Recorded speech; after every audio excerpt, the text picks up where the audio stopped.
Lehenengo legegintzaldi izan 2003-2007.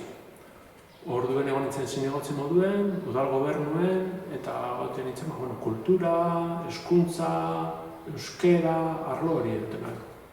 Orduko alkatie, Javier Uriarte Marina izan zen.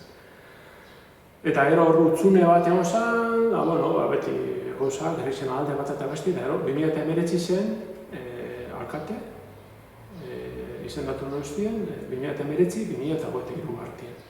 Eta hori 2023-2027, zinegotzi lez, oposizioa. Orduen, hiru alderrezek ikusi daz, ezta?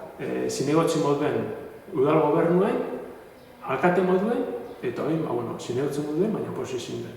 Eta gustora. Hiruretan, gustora, eta posik lehen esantakuen.